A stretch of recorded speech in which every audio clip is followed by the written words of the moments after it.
اللهم إني أسألك علما نافعا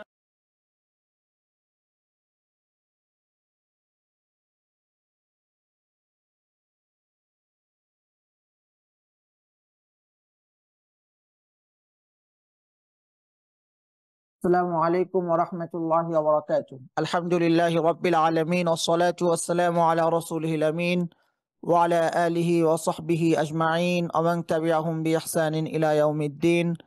أما بعد، فأعوذ بالله من الشيطان الرجيم. بسم الله الرحمن الرحيم. ألم يروا كما أهلكنا من قبلهم من قرن مكناهم في الأرض ما لم نمكن لكم وأرسلنا السماء عليهم مضرارا وجعلنا الأنهار تجري من تحتهم فأهلكناهم بذنوبهم وأنشأنا من بعدهم قرنا آخرين ولو نزلنا عليك كتابا في قرطاس فلمسوه بأيديهم لقال الذين كفروا إن هذا إلا سحر مبين. আল্লাহ সুবহানাহু ওয়া তাআলা আমাদেরকে স্মরণ করিয়ে দিচ্ছেন সূরা আনআমের আজ দ্বিতীয় দিনের দার্স চলছে, কোরআনের হালাকা। ৬ নম্বর আয়াতে আল্লাহ রাব্বুল আলামিন বলছেন, আলাম ইয়ারাও, তারা কি দেখেনি, কাম আহলাকনা মিন ক্বাবলিহিম, আমি কত জাতিকে তাদের পূর্বে ধ্বংস করেছি, মিন কারনিন, কত প্রজন্ম, কত জাতি, মাক্কান্নাহুম ফিল আরদি, যাদেরকে পৃথিবীতে আমি এমন ক্ষমতা দিয়েছি, মা লাম নুমাক্কিন লাকুম, যেমন ক্ষমতা আমি তোমাদেরকেও দিইনি। আল্লাহ সুবহানাহু ওয়া তাআলা বলছেন তাদেরকে পৃথিবীতে এমন ক্ষমতা, বয়সের দিক থেকে অনেক বয়স, প্রাচুর্যের দিক থেকে প্রচুর প্রাচুর্য, শক্তির দিক থেকে প্রচুর শক্তি। তার ডিনামাইট আবিষ্কার করে নাই, কিন্তু তারা পাহাড়কে এমন ভাবে কেটেছে, পাহাড়ের মাঝে তারা এমন ভাবে ঘর নির্মাণ করেছে, যদি এখনো সেই আদ জাতির ঘরগুলো দেখেন, সামুদ জাতির ঘরগুলো দেখেন, অবাক হয়ে যেতে হয় যে কি দিয়ে তারা এই পাহাড়গুলো কেটেছে, কি করে তারা এত সুন্দর করে ভবন নির্মাণ করেছে পাহাড়ের মাঝে। যে পাহাড় মানে এমন ভাবে নির্মাণ ঘরগুলো করা যে ভূমিকম্প যে ঘরগুলোকে কিছু ক্ষতিগ্রস্ত করতে পারে না। হ্যাঁ, পাহাড়ের উপরে ঘর, বন্যাতেও তা ডুববে না, ঝড়েও কোনো ক্ষতি হবে না, গাছপালা ভেঙে পড়ার ভয় নাই।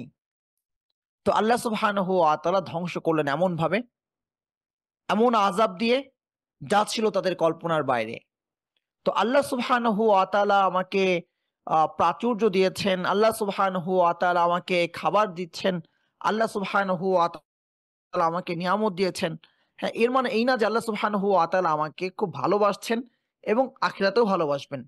এ সমস্ত কিছুই হচ্ছে পরীক্ষা, আল্লাহর পরীক্ষা। আমি এইগুলো পেয়ে এইগুলোর পিছনে ছুটছি, এগুলোকেই সর্বস্ব মনে করছি, নাকি যে আল্লাহ সুবহানাহু ওয়া তাআলা দিয়েছেন আমি তাকে খুঁজে নিচ্ছি, আমি তার দাসত্ব করছি, তার ইবাদত করছি, এটা আল্লাহ সুবহানাহু ওয়া তাআলা দেখেন। তো নিয়ামত পেয়ে, প্রাচুর্য পেয়ে যারা আল্লাহ সুবহানাহু ওয়া তাআলাকে ভুলে গিয়েছে, আল্লাহ বলছেন তারা কি দেখে নাই যে তাদের পূর্বে কত জাতিকে ধ্বংস করেছি, আর এত এত নিয়ামত ধ্বংস করা সত্ত্বেও ধ্বংস করেছি, কিন্তু এত নিয়ামত তাদেরকে দিয়েছিলাম যেই নিয়ামত তোমাদেরকেও দিই নাই, এমন ক্ষমতা দিয়েছিলাম যেই ক্ষমতা তোমাদেরকেও দিই নাই।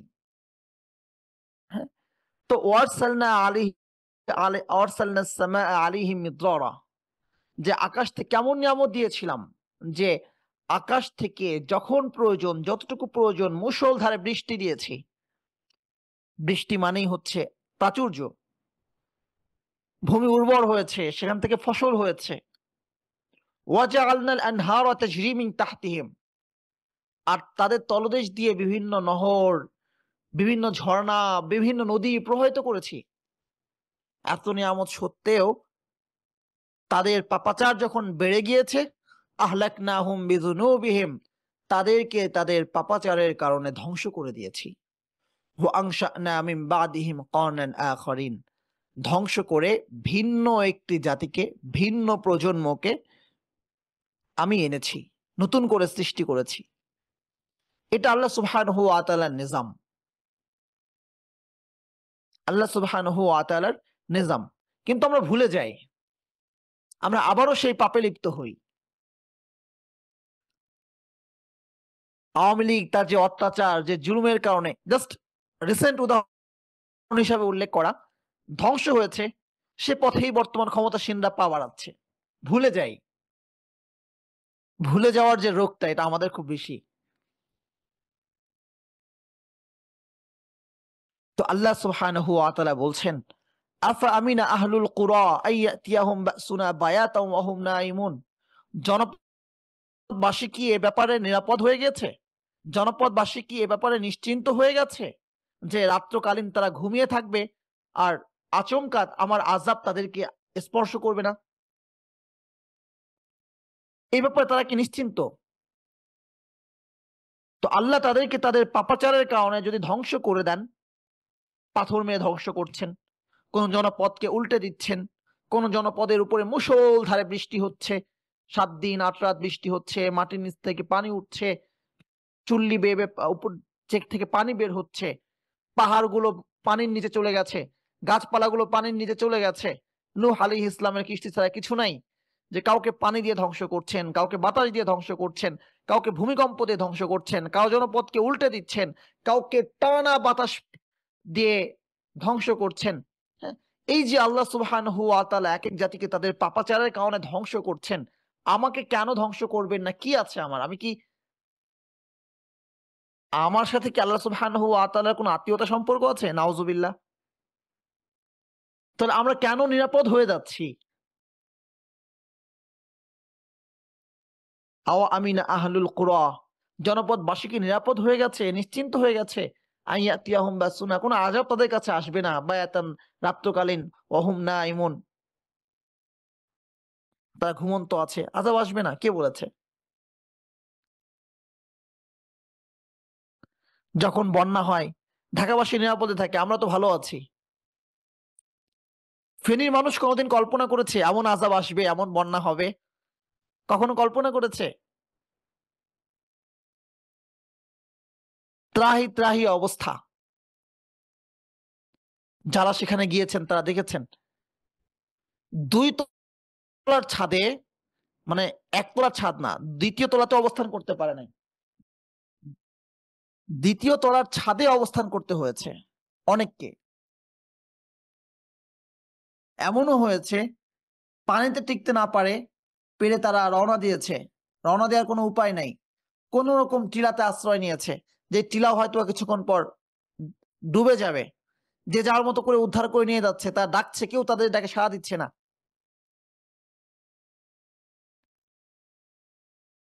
ভেবেছিল চলে যেতে পারবে, শহরে আশ্রয় নিতে পারবে, কিন্তু পারে নাই।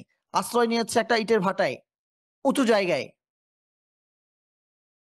পানি বাড়ছে, তারা আরেকটু উপরে উঠছে, পানি বাড়ছে, তারা আরেকটু উপরে উঠছে, পানি বাড়ছে, তারা আরেকটু উপরে উঠছে, আর উপরে ওঠার জায়গা নাই। যদি তাদেরকে উদ্ধার করা না হয়, এই রাতের মধ্যে ডুবে যাবে, এমন একটা অবস্থা। সামনে দিয়ে ট্রলার যাচ্ছে, যে সবাই ইয়া নাফসি করছে, কেউ তাদেরকে উদ্ধার করছে না। সর্বশেষ একটা ট্রলার এলো, তাদেরকে উদ্ধার করলো। তো এটা একটা বিচ্ছিন্ন ঘটনা না, দিনের পর দিন না খেয়ে থেকেছে, কোনো বিচ্ছিন্ন ঘটনা না। এইগুলো আমরা দেখে এসেছি, ওই সময়টা ওখানে ছিলাম।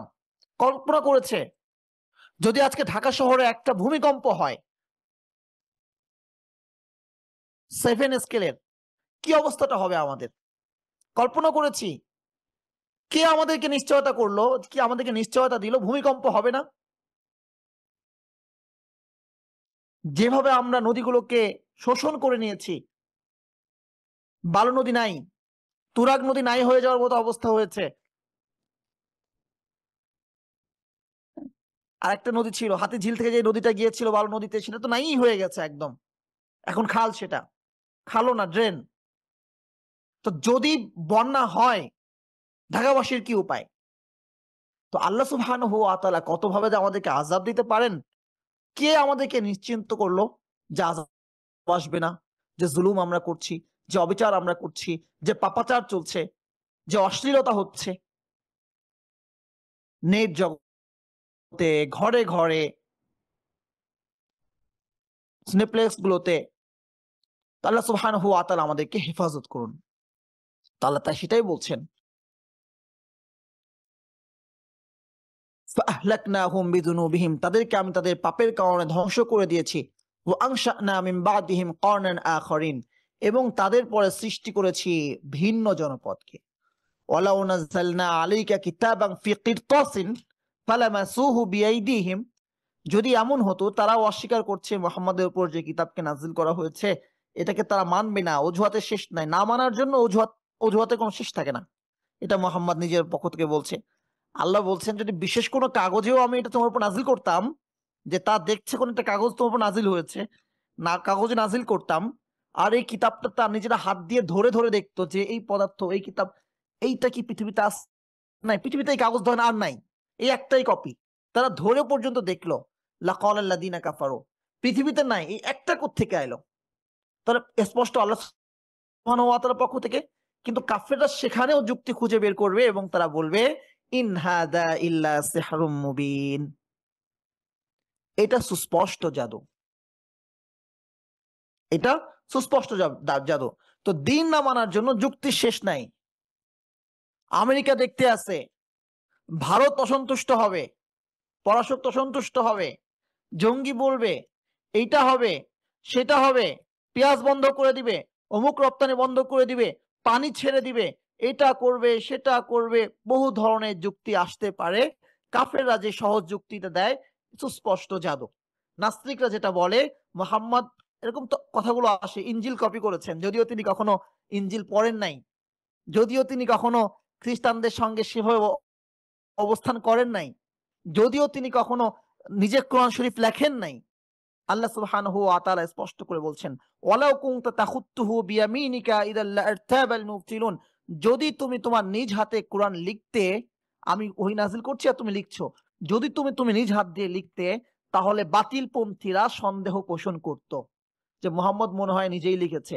ইনজিল থেকে যদি কপি হয়ও, তাহলে মুহাম্মদ সাল্লাল্লাহু আলাইহি ওয়াসাল্লাম লিখলেন না, এটা কেমন কোরআন যে তিনি লিখলেন না, কপি করলেন, ব্রেনের মধ্যে বলে দিলেন, এবং বলে দিলেন একদিনে না, 23 বছর ধরে।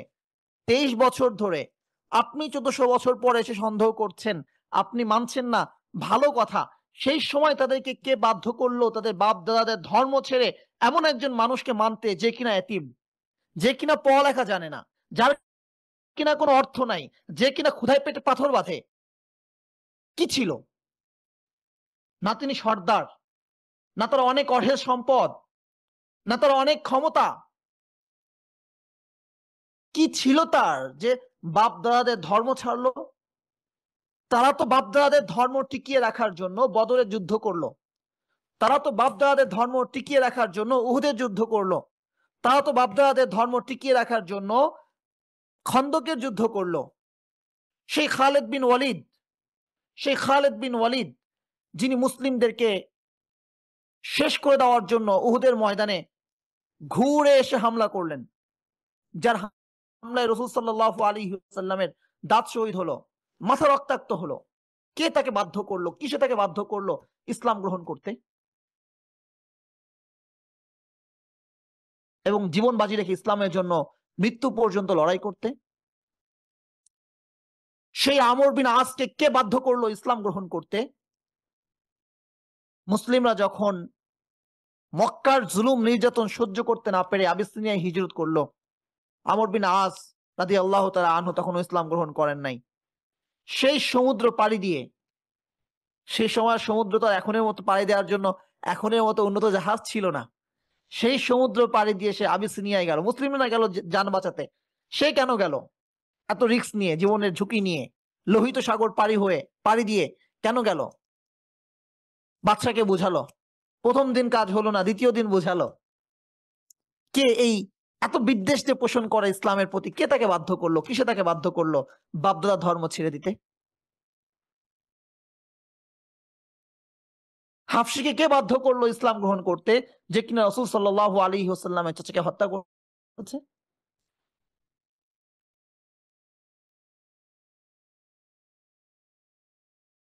আব্দুল্লাহ বিন সালামকে কে ইসলাম গ্রহণ করতে বাধ্য করলো, যে কিনা সেই সময় এলিট ধর্ম, ইহুদি ধর্মের সবচেয়ে বড় আলেম ছিল? কিসে বাধ্য করলো? তারা দেখেছে রাসূল সাল্লাল্লাহু আলাইহি ওয়াসাল্লাম নিজ হাতে লেখে নাই, একবারে পড়ে নাই, 23 বছর একটু একটু করে কোরআন শরীফ বলছেন, একটু একটু করে বলছেন, কিন্তু 23 বছর বছর আগে যেটা বলেছেন 23 বছর পরে কথার মধ্যে কোনো পার্থক্য নাই। ওয়ালাউ কানা মিন ইনদি গায়রিল্লাহ, যদি আল্লাহ ছাড়া অন্য কারো পক্ষ থেকে হতো, লাওয়াজাদু ফীহি ইখতিলাফান কাসীরা, অনেক মত ভিন্নতা পেত, অনেক বৈপরীত্য পেত। আগের আয়াতের সাথে পরের আয়াতের মিল নাই। মুহাম্মদ সাল্লাল্লাহু আলাইহি ওয়াসাল্লামকে বলতে হতো, ওই আগে ওইটা বলছিলাম, ওইটা কাইটে দাও, ওইটা কাইটো না, এটা লেখো। বলেন নাই। কিছু মানসুখ আয়াত আছে, নাসিখ আয়াত আছে, আল্লাহ সেগুলো কোরআনে রেখে দিয়েছেন। জানুক যে বিধান এটা ছিল, পরে এটা হয়েছে। কোনো বৈপরীত্য কোথাও নাই। কখনো মুহাম্মদ সাল্লাল্লাহু আলাইহি ওয়াসাল্লাম বলে নাই ওইটা কাইটে দাও, ওখানে এটা লেখো। কি প্রমাণ করে? তো কাফেররা এরপরও বলবে এটা যে জাদু। অকালু লাউলা উনসিলা আলাইহি মালাক, আর বলবে যে যদি সে নবী হয়ে থাকে তাহলে তার উপর সরাসরি ফেরেশতাকে নাজিল করা হয় না। হ্যাঁ, কলাউ আনসালনা মালাকান, যদি আমি ফেরেশতা নাজিলও করতাম, লাকুদিয়াল আমরু, যদি ফেরেশতা নাজিল করতাম তাহলে ফায়সালা ওখানে হয়ে যেত, তাদেরকে ওখানে শেষ করে দিতাম। যে ফেরেশতা নাজিল হয়ে সরাসরি ফেরেশতাকে সামনে এসে বলতে হবে যে মোহাম্মদ তাকে মানো, যদি আমি ফেরেশতাকে নাজিল করতাম ওই দিনই ফায়সালা হয়ে যেত।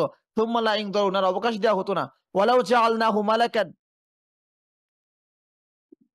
তো আল্লাহ সুবহানাহু ওয়া তাআলা বলছেন, আর মুহাম্মদ আমি যদি আহ, সত্যি ফেরেশতা নাজিল করতাম, তো ফেরেশতা নাজিল করলে আমি তো তাকে মানুষ করেই পাঠাতাম, লা জাআলনাহু রাজুলান।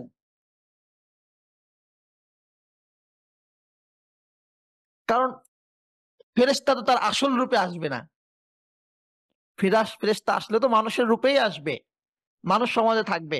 না হলে তো মানুষ বলবে যে সে মোহাম্মদ বলছে, সে যে বিধান বলছে ঠিক আছে, এটা ফেরেশতাদের জন্যই প্রযোজ্য, এটা মানুষ মানতে প্রস্তুত না। এখনই যা অবস্থা, মানুষ বলছে 1400 বছর আগে ঠিক ছিল, এখন যুগ পাল্টে গেছে, এখন সম্ভব না, এখন সুদ ছাড়া চলে না, এই বর্তমান সুদের যুগ, এখন সুদ ছাড়া চলবে না, এখন গণতন্ত্রের যুগ, গণতন্ত্র ছাড়া চলবে না, ওই সিস্টেমেটিক ওয়ে, ওই সিস্টেম, যে সিস্টেম ইসলাম কায়েম হয়েছে এখন ওটা চলবে না, এখন ইসলাম কায়েম করতে হলে এই গণতন্ত্রই লাগবে। মুহাম্মদ সাল্লাল্লাহু আলাইহি ওয়াসাল্লাম দাঁড়ে গিয়ে দাওয়াত দিয়েছেন, সমস্ত মজলিস ছিল অফলাইনে, না এখন ওইগুলো চলবে না, এখন সব অনলাইনে করতে হবে।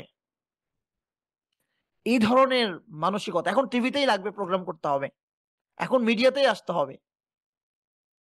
এই যে ব্যাপারগুলো যে 1400 বছর আগে হওয়ার কারণে বলছে, হ্যাঁ, অথচ আল্লাহ বলে দিয়েছেন লাকাদ কানা লাকুম ফি রাসূলিল্লাহি উসওয়াতুন হাসানাহ, উত্তম আদর্শ, কিয়ামত পর্যন্ত আদর্শ। মেথড একটাই, মেথোডোলজি একটাই, সিস্টেম একটাই, মানহাজ একটাই, সুন্নাহ একটাই, দ্বীন একটাই, নমুনা একটাই, উসওয়া একটাই। যেভাবে রাসূল সাল্লাল্লাহু আলাইহি ওয়াসাল্লাম বাস্তবায়ন করেছেন, যেভাবে কুরআনে বলা হয়েছে, যেভাবে সাহাবা কেরাম অনুসরণ করেছেন, যদি এখন আমাকে দিন মানতে হয়, যদি এখন আমাকে দিন বাস্তবায়ন করতে হয়, যদি এখন আমাকে দিন খিলাফা কায়েম করতে হয়, যদি এখন আমায় কোনো আদর্শ স্থাপন করতে হয়, তাহলে সেই 1400 বছর আগে আমাকে যেতে হবে। পৃথিবী আপডেট হচ্ছে, পৃথিবী সামনে অগ্রসর হচ্ছে, ভালো কথা। যত অগ্রসর হচ্ছে, নারীদের শরীর থেকে কাপড় তত ছোট হচ্ছে, যত অগ্রসর হচ্ছে, মানুষ তত পশু হচ্ছে।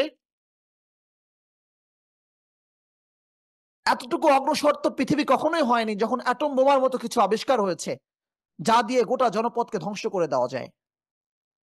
হিরোশিমা নাগাসাকিতে যেভাবে হামলা করা হয়েছে, এ ধরনের ক্ষতি তো ইতিপূর্বে কেউ কখনো করতে পারে নাই। তো জাতি যত অগ্রসর হচ্ছে, তত বেশি অসভ্য হচ্ছে, তত বেশি পশু হচ্ছে।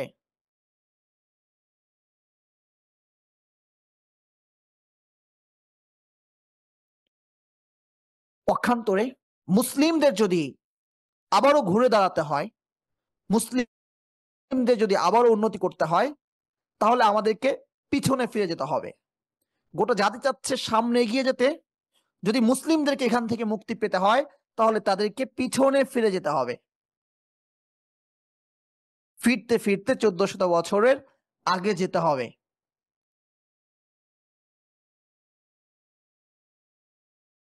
যদি মুসলিমরা প্রযুক্তিতে পিছিয়ে আছে, সায়েন্সে পিছিয়ে আছে, অনেকে বলে যে এটা হচ্ছে মূল কারণ, এগুলো মূল কারণ, কিন্তু দেখেন আল্লাহ সুবহানাহু ওয়া তাআলার বিজয়ের সাথে, মুসলিমদের খিলাফার সাথে এগুলোর কোনো সম্পর্ক নাই। আমাদের মাঝে এমন কোনো বিজ্ঞানী জন্ম নেয় নাই যে অ্যাটম বোমা আবিষ্কার করতে পারে, ধরে নেন। এমন কোনো বিজ্ঞানী আবিষ্কার হয় নাই যে রকেট আবিষ্কার করতে পারে, ধরে নেন। এমন কেউ জন্মগ্রহণ করে নাই যে স্যাটেলাইট আবিষ্কার করতে পারে, ধরে নেন। কিন্তু তারা কোরআন মাজিদ অনুযায়ী সালেহ, আমলে সালেহ করে।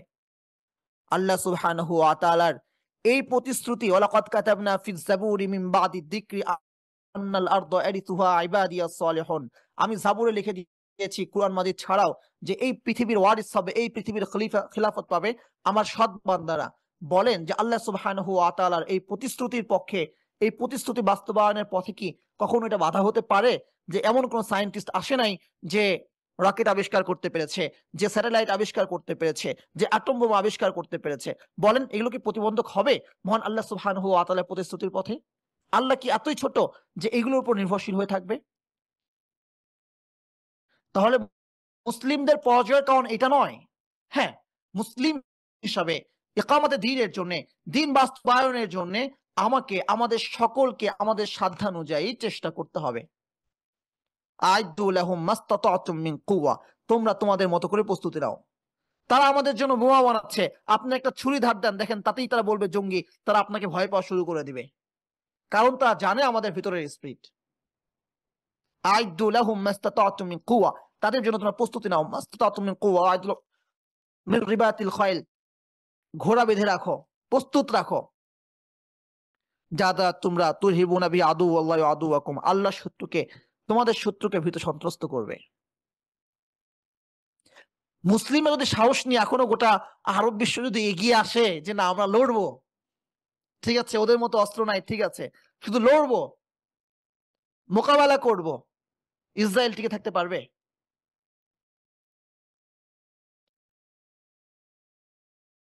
এটা হচ্ছে বাস্তবতা। মূল প্রবলেমটা কোথায়?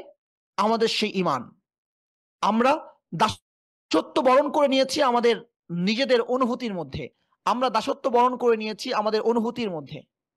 ইংরেজ আমাদেরকে যেভাবে শিখিয়ে দিয়ে গিয়েছে, আরবে তারা শাসন চালিয়েছে, বাংলাদেশে শাসন চালিয়েছে, ভারতে, আমরা সেভাবে আমাদের মগজের মধ্যে ঢেকে নিয়েছি। তারা চলে গিয়েছে, কিন্তু এখনো আমরা তাদের দাসত্ব বরণ করে আছি।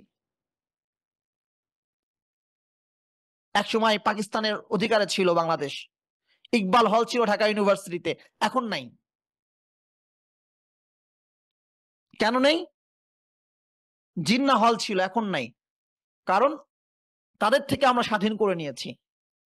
কিন্তু এখনো কার্জন হল আছে ঢাকা ইউনিভার্সিটিতে, এখনো কার্জন হল আছে। কেন আছে?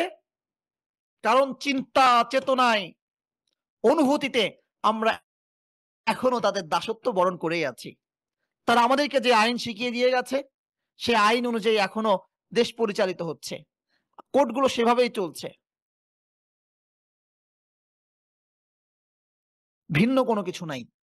আল্লাহ যে আমাদেরকে কোরআন দিয়েছেন, জাতিসত্তা হিসাবে আমাদের যে স্বাতন্ত্র্য বোধ আছে সেটা আমরা হারিয়ে ফেলেছি। আপনি আরবের অন্য কোন রাষ্ট্র থেকে আরেকটা রাষ্ট্রে যান, মুসলিম কান্ট্রি, মালয়েশিয়া, ইন্দোনেশিয়া, পাকিস্তান অথবা বাংলাদেশ থেকে যান, আর আপনি একটা লাল পাসপোর্ট নিয়ে আমেরিকা থেকে যান, দেখেন আপনাকে ভিন্নভাবে মূল্যায়ন করবে, কারণ আমরা এখনো সেই দাসত্ব বরণ করে আছি। এটা হচ্ছে আমাদের সমস্যা। আল্লাহ সুবহানাহু ওয়া তাআলা বলছেন, ওয়ালাউ জাআলনাহু মালাকাল লাজআলনাহু রাজুলা, যদি আমি কোন ফেরেশতা পাঠাতাম, সেই ফেরেশতাকে তো মানুষ হিসাবেই পাঠাতাম। ওয়ালাবাসনা আলাইহিম মা ইয়ালবিসুন, এবং এখন তার যে সমস্ত সন্দেহের কারণ সামনে আনছে, সৃষ্টি করছে, সেগুলো তখনও সৃষ্টি হতো।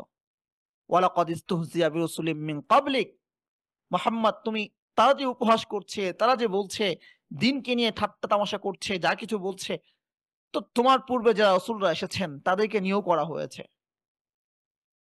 এটা বাতিলের একটা সর্বযুগের সব সময়ের একটা অস্ত্র, একটা হাতিয়ার, তা টিটকারি করবে। রাসূলকে জাদুকর বলেছে, কাহেন গণক বলেছে, শায়ের কবি বলেছে, মুনাফিকরা মুসলিমদেরকে আহমক বোকা বলেছে, নিচু বলেছে, লা ইখরুজান্নাল আ'আজ্জু মিনাল আদাল, যুদ্ধের ময়দানে কিছু মুনাফিক বলছে যে শুধু মদিনায় যায়নি, হ্যাঁ, মর্যাদাবানরা লাঞ্ছিতদেরকে বের করে দিবে মদিনা থেকে। লাঞ্ছিত কাদেরকে বলা হচ্ছে? মুসলিমদেরকে, রাসূল সাল্লাল্লাহু আলাইহি ওয়াসাল্লাম সহ। হ্যাঁ, তো এইটা, এই ট্যাগিং এর ভাষা পরিবর্তন হতে পারে, কিন্তু এই যে ট্যাগিং এর যেই কালচার, এটা যুগ যুগ ধরে চলে আসছে। অন্য রাসূলগণ যেমন তার শিকার হয়েছে, রাসূল সাল্লাল্লাহু আলাইহি ওয়াসাল্লাম শিকার হয়েছেন, সাহাবা কেরাম শিকার হয়েছে। তারা এভাবে আমাদেরকে পরাজিত করতে চায়, আমাদেরকে হীনম্মন্য করতে চায়, আমাদেরকে দুর্বল করতে চায়। একদিকে তারা গোটা জনপদকে ধ্বংস করে দিচ্ছে, শিশুদেরকে হত্যা করছে, অপরদিকে তারা এদেশে কালো পতাকা দেখলে জঙ্গিবাদ বলছে।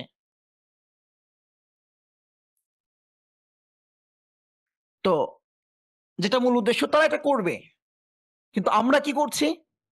তাদের সেই ট্যাগিং থেকে বাঁচার জন্য তাদের মনোরঞ্জন নিয়ে আমরা ব্যস্ত হয়ে পড়েছি। মূল কারণ হচ্ছে যে আসলে আমরা আমাদের কোরআন পড়ে দেখছি না, তাদের এই হাতিয়ারগুলো সম্পর্কে জানি না। আমার মধ্যে আমার চেতনা নাই যে আল্লাহ সুবহানাহু ওয়া তাআলা কোরআন দিয়েছেন ফাহাকা বিল্লাযিনা সাখিরু, তো উপহাস তারা করেছে, তো কি হয়েছে? ফাহাকা বিল্লাযিনা সাখিরু মিনহুম, তারা যা কিছু নিয়ে উপহাস করেছে এইগুলো তাদেরকে বেষ্টন করে নিয়েছে। তালেবানদেরকে একসময় কি জঙ্গি বলে নাই? তো এখন তালেবানদেরকে তার সালাম দিয়ে তারা পালাইছে, পালাই নাই? পালাইছে তো, এটা বাস্তবতা। তাদের উপহাস তাদেরকেই ঘিরে ধরবে। কুল সিরু ফিল আরদ, আল্লাহ সুবহানাহু ওয়া তাআলা বলছেন, আমি যে বললাম এটা কি আমার, এটা কি মানে কোনো প্রমাণ তোমাদের কাছে নাই? ঘোরো তোমরা, দেখো আমার কথা কেমন, ঠিক না ভাই ঠিক? সিরু ফিল আরদি, তোমরা পৃথিবীতে ভ্রমণ করো। সুম্মানজুরু, দেখো কাইফা কানা আকিবাতুল মুজরিমিন মুকাদ্দিবিন, যারা যারা আল্লাহ সুবহানাহু ওয়া তাআলার বিধানকে মিথ্যা প্রতিপন্ন করেছে তাদের শাস্তি কেমন ছিল তোমরা দেখো। তুমি বলো হে মুহাম্মদ, তুমি বলো, কুল লিমান মা ফিস সামাওয়াতি ওয়াল আরদ, আসমান এবং জমিনে যা কিছু আছে এই সমস্ত কিছু কার রাজত্ব? কুল মুহাম্মদ, তুমি বলে দাও, লিল্লাহ, আল্লাহর রাজত্ব। কাতাবা আলা নাফসিহির রাহমা, তিনি তার নিজের উপর রহমতকে অবধারিত করে নিয়েছেন, ফলে গুনাহ করার পরেও তোমরা এখনো বেঁচে আছো, গুনাহ করার পরেও তোমরা টিকে আছো, গুনাহ করার পরেও তোমরা আল্লাহর নিয়ামত ভোগ করছো, গুনাহ করার পরেও তোমরা পৃথিবীতে সম্মান নিয়ে বেঁচে আছো।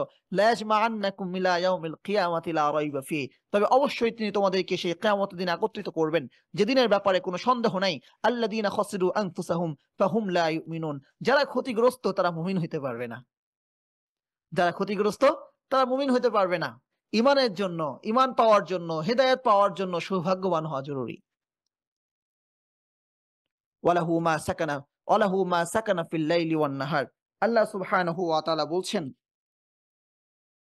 রাত ও দিনের মাঝে যা কিছু স্থিতি লাভ করেছে, যা কিছু স্থির হয়েছে, মানে যা কিছু এখানে স্থান করে নিয়েছে এবং আছে, সমস্ত কিছু তারই। ওয়া হুয়াস সামিউল আলিম, তিনি সর্বশ্রোতা, সর্বজ্ঞানী। অর্থাৎ রাতে যা কিছু ঘটছে, দিনে যা কিছু ঘটছে, মানে রাত এবং দিনে 24 ঘন্টার সময়, এই পৃথিবীর সময়ের মাঝে, রাত এবং দিন মানেই তো সময়, পূর্ণ সময়।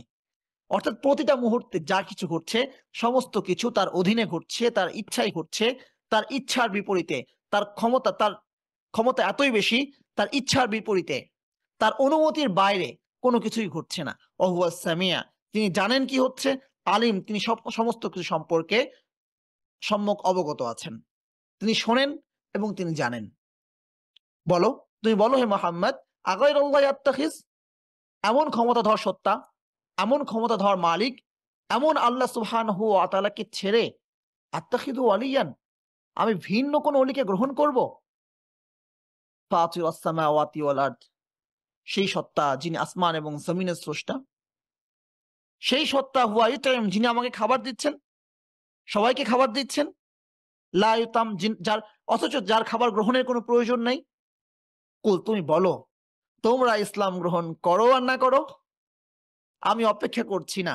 ইন্নী উমিরতু, আমাকে আদেশ করা হয়েছে, আন আকুনা মান আসলামা, ইসলাম গ্রহণকারীদের প্রথম হতে, ওয়ালা তাকুনান্না মিনাল মুশরিকিন, আর তুমি মুশরিকদের অন্তর্ভুক্ত হইও না। কে মুশরিক হলো না হলো, কে আল্লাহ সুবহানাহু ওয়া তাআলার সাথে শিরিক করলো না করলো, রাসূল সাল্লাল্লাহু আলাইহি ওয়াসাল্লামকে বলছেন, তুমি প্রথম মুসলিম হয়ে যাও, তুমি দৃষ্টান্ত হয়ে যাও, আর মুশরিকদের অন্তর্ভুক্ত তুমি হইও না। এটা আমাদের জন্য প্রযোজ্য। আমি যা মানছি, আমি যা করছি, এটা যদি আল্লাহ সুবহানাহু ওয়া তাআলার পথে হয়ে থাকে, এটা যদি কোরআনে হয়ে থাকে, কে আমাকে গোড়া বলল, কে আমাকে কুপমণ্ডুক বলল, কে আমাকে বোকা বলল, কে আমাকে বোকাশোকা বলল, কে আমাকে জঙ্গি বলল, কিচ্ছু যায় আসে না। ইন্নী আখাফু ইন আসাইতু রাব্বি আযাবা ইয়াউমিন আযীম। আমি আশঙ্কা করি যদি আমি আমার রবের নাফরমানি করি তবে বিরাট দিনের এক আযাব আমাকে স্পর্শ করবে। মান ইউসরাফ আনহু ইয়াউমাইদিন, সেই আযাবকে কে ফিরাবে সেদিন। আফওয়ান মান ইউসরাফ আনহু ইয়াউমাইদিন, সেই আযাব থেকে যে সেদিন যাকে বাঁচিয়ে রাখা হবে, ফাকাদ রাহিমা, রব তো তার প্রতি বড় দয়া করলো। ওয়াদালিকাল ফাউজুল মুবিন, আর সেটাই সুস্পষ্ট সফলতা। তো আল্লাহ সুবহানাহু ওয়া তাআলা এখানে সফলতার সংজ্ঞা দিচ্ছেন। মান ইউসরাফ আনহু ইয়াউমাইদিন, কিয়ামতের দিন আযাব থেকে যাকে দূরে রাখা হবে সেই দয়াপ্রাপ্ত, এবং সেদিনের দয়া প্রাপ্তিটাই সবচেয়ে বড় সফলতা, সুস্পষ্ট সফলতা, ফাউজুল মুবিন। তো আমি কি সফলতার মাপকাঠি এটা ধরেছি, নাকি একটা ফ্ল্যাট হওয়া, একটা বাড়ি হওয়া, একটা গাড়ি হওয়া, সম্ভ্রান্ত একটা পরিবারে মনের মতো কাউকে বিয়ে করতে পারা, এটা আমার সফলতা? ভালো একটা জব পাওয়া, একটা প্রমোশন পাওয়া, ক্ষমতা পাওয়া, এগুলো আমার কাছে সফলতা? এবং সেটাকে পাওয়ার জন্য, সেই ক্ষমতা পাওয়ার জন্য, সেই অর্থ পাওয়ার জন্য, সেই সম্পদ পাওয়ার জন্য এমন কিছু নাই যা আমরা করছি না। কোনোটাই সফলতা নয়, কারণ এগুলো কোনো কিছুই আমাকে সেই আযাব থেকে বাঁচাতে পারবে না। এগুলো কোনো কিছুই আমাকে আমার রবের দয়াকে আমার জন্য অনিবার্য করবে না। তাহলে ইসলামী সংগঠন যদি করি, আল্লাহর দ্বীনের জন্য যদি কাজ করি, তাহলে আমার প্রথম ব্যাপার হবে যে আমি যে পথে কাজ করছি এটা কি আল্লাহ সুবহানাহু ওয়া তাআলার দয়া প্রাপ্তির পথে প্রতিবন্ধক হবে কিনা। ক্ষমতা মুখ্য নয়, আমার দায়িত্ব তো চেষ্টা করা। যদি আমি চেষ্টা করি, পৃথিবীতে খেলাফা কায়েম না হয়, তবে রব আমাকে যদি দয়া করেন, আমি সফল। যালিকাল ফাউজুল মুবিন, ওই দিনের দয়া পাওয়া, ওই দিনের আযাব থেকে বেঁচে থাকা, এটাই সফলতা। আর আমি ক্ষমতায় গেলাম, এমনকি দিন কায়েমও করে ফেললাম, কিন্তু সেই দিন কায়েম করতে গিয়ে আমি কুফরি করলাম, আমি গণতন্ত্রকে স্বীকার করলাম, তাগুতের সাথে হাত মিলালাম, কোন মাজলুমকে জেলে বন্দি করলাম, আল্লাহ সুবহানাহু ওয়া তাআলার বিধানকেও বলেছে তাকে আমি জঙ্গি আখ্যা দিলাম, হ্যাঁ, কালেমার পতাকাকে অসম্মান করলাম। বাহ্য তো মনে হচ্ছে খুব ভালো কাজ করেছি, ক্ষমতাও পেয়ে গেলাম, কিন্তু কে আমাকে আমার রবের আযাব থেকে সেদিন বাঁচাবে? মসজিদ কমিটির সভাপতি হওয়া, মসজিদ কমিটির সেক্রেটারি হওয়া, কাবার ইমাম হওয়া, মসজিদে নববীর ইমাম হওয়া, মুসলিমদের খলিফা হওয়া, কোন জনপদের গভর্নর হওয়া, কোনো কিছুই কি রবের রহমত পাওয়ার জন্য, জান্নাত প্রাপ্তির জন্য, জাহান্নাম থেকে বাঁচার জন্য কারণ? যে না, তুমি গভর্নর হয়ে গেলে আর তুমি জাহান্নামের আযাব তোমাকে স্পর্শ করবে না। তুমি যদি ওমরা করতে করতে মারা যাও, তাহলে জাহান্নাম তোমার স্পর্শ করবে না। তুমি যদি কাবার ইমাম হতে পারো, তাহলে জাহান্নাম তোমার জন্য না। এমন কি কোনো পদ আছে যে পদটা চলে গেলে কেউ জাহান্নাম থেকে বাঁচবে? আরে ভাই, লড়াই করতে করতে জীবন দিয়ে দিয়েছে, লড়াই করতে করতে জীবন দিয়ে দিয়েছে। আল্লাহ সুবহানাহু ওয়া তাআলা তাকে জাহান্নামের ফয়সালা দিয়ে দিচ্ছেন। বান্দা বলছেন, আল্লাহ আমি তো আমার জীবনটাই দিয়ে দিলাম, তুমি কেন আমার জন্য জাহান্নামের ফয়সালা করছো? আল্লাহ সুবহানাহু ওয়া তাআলা বলবেন, তুমি লড়াই করেছো, তুমি তোমার নিজের জন্য করেছো। মানুষ তোমাকে বড় সাহসী বীর বলবে, তুমি সেজন্য লড়েছো। জাহান্নামে যাও। একজন বলবে, আমার সমস্ত সম্পদই দিয়ে দিলাম, তো তবে তুমি কেন আমাকে জাহান্নাম দিচ্ছ? আল্লাহ বলবেন, তুমি আমার জন্য করোনি, তুমি করেছো, মানুষ তোমাকে বড় দানবীর বলবে, তুমি দান করেছো, সোজা জাহান্নামে চলে যাও। কি আছে, এমন কোন পথ কি আছে এই পৃথিবীতে যেটা অর্জন করতে পারলে আমি এই প্রতিশ্রুতি পেতে পারি যে আমার জন্য জান্নাত অবধারিত? মাই ইউসরাফ আনহু ইয়াউমাইদিন ফাকাদ রাহিমা, সেদিন যাকে জাহান্নামের আযাব থেকে বাঁচানো হবে সে রহম প্রাপ্ত হবে রবের। এবং ওয়াদালিকাল ফাউজুল মুবিন, সেটাই সুস্পষ্ট সফলতা। আল্লাহ সুবহানাহু ওয়া তাআলা আরেকটা জায়গায় বলছেন, মান যুহজিহা আনিন নার ওয়া উদখিলাল জান্নাহ, যাকে জাহান্নাম থেকে দূরে রাখা হবে এবং জান্নাতে প্রবেশ করানো হবে, ফাকাদ ফাজ, সে সফল হয়ে গেল। এটা সফলতার সংজ্ঞা, একমাত্র সফলতা। কুরআন মাজিদে জান্নাত প্রাপ্তি আর জাহান্নাম থেকে মুক্তি ছাড়া আর কোনো সফলতা আপনি খুঁজে পাবেন না। হ্যাঁ, পাবেন। সূরা মুমিনুনের শুরুতে সফলতা বলতে কিছু আলামত, আপনি কিছু গুণের কথা আল্লাহ সুবহানাহু ওয়া তাআলা বলেছেন। কদ আফলাহাল মুমিনুন, মুমিনরা সফল হয়েছে। প্রথম গুণ হচ্ছে সফলতার জন্য মুমিন হতে হবে। মুমিনরা সফল হয়েছে। কেমন মুমিন? যে মুমিন আল্লাযীনা হুম ফি সলাতিহিম খাশিউন, পাঁচ ওয়াক্ত নামাজ তো পড়ে, শুধু নামাজ পড়লেই হবে না, খুশুর সঙ্গে পড়ে। কেমন মুমিন? ওয়াল্লাযীনা হুম আনিল লাগহি মুরিদুন, যারা অহেতুক কথা থেকে, কাজ থেকে বিরত থাকে। কেমন মুমিন? ওয়াল্লাযীনা হুম লিয-যাকাতি ফাইলুন, যারা পরিশুদ্ধি করে, সম্পদের শুদ্ধি আদায় করে, যাকাত আদায় করে।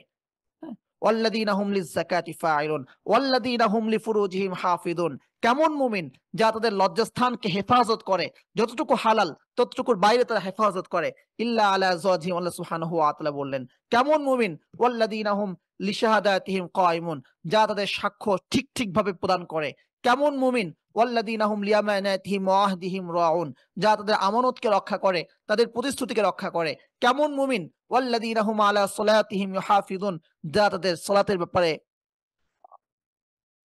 যত্নশীল। এই গুণের অধিকারী ব্যক্তিরা সফল। তাহলে এই যে এই সফলতার জন্য এখানে কি বলা হচ্ছে? কিছু গুণের। এটা কেন সফলতা? আল্লাহ পরের আয়াতে ওই আগের কথাটাই বলছেন। এরা সফল কারণ উলাইকা হুমুল ওয়ারিথুন, এরাই ওয়ারিস হবে। কিসের ওয়ারিস? আল্লাযীনা ইয়ারিথুনাল ফিরদাউস, যা জান্নাতুল ফিরদাউসের ওয়ারিস হবে। হুম ফিহা খালিদুন, সেখানে তারা চিরকাল থাকবে। ঘুরে ফিরে সেই কথা, সেই জান্নাত পেতে হলে দুনিয়াতে কিছু গুণ অর্জন করতে হবে। সেই গুণের মাধ্যমে আপনি যে সফলতা পাবেন সেটা হচ্ছে জান্নাত প্রাপ্তি এবং জাহান্নাম থেকে বেঁচে থাকা। এবং সেই জান্নাত প্রাপ্তির পথে দুটি বিষয় আসবে। আল্লাহ সুবহানাহু ওয়া তাআলা এখানে একটা গুণের কথা বলছেন, একটা বিষয়, সেটা হচ্ছে রবের পক্ষ থেকে দয়া প্রাপ্ত হবে, ফাকাদ রাহিমা। অপর জায়গায় আল্লাহ সুবহানাহু ওয়া তাআলা যেটা বলছেন, সারিউ ইলা মাগফিরাতিম মির রাব্বিকুম ওয়া জান্নাহ, জান্নাতে যাওয়ার পথে রবের ক্ষমার দিকে ছুটতে হবে, রবের ক্ষমা পাওয়া। হ্যাঁ, আল্লাহ সুবহানাহু ওয়া তাআলা সেটা বলছেন ওই আয়াতে। মানে এই আয়াতের মানে জান্নাত যারা পাবে তাদের ক্ষেত্রে যে আল্লাহ সুবহানাহু ওয়া তাআলা তাদেরকে ক্ষমা করবেন এবং তাদেরকে জান্নাত দিবেন। তো ক্ষমাটা হচ্ছে আল্লাহ সুবহানাহু ওয়া তাআলার আরেকটা নিয়ামত জান্নাত প্রাপ্তির পথে, সেই সফলতার পথে। একটা হচ্ছে ক্ষমা, আর একটা হচ্ছে দয়া। এই ক্ষমা এবং দয়া যখন বান্দা পাবে তখন সে জান্নাত পাবে এবং জাহান্নাম থেকে বাঁচবে। আর এটাই একমাত্র সফলতা। লিখে রাখতে পারেন, এই কুরআন মাজিদে এই পৃথিবীর স্রষ্টার কাছে সফলতা বলতে দ্বিতীয় আর কিচ্ছু নাই। আল্লাহ সুবহানাহু ওয়া তাআলা আমাকে এবং আমাদের সকলকে আমল করার তৌফিক দান করেন।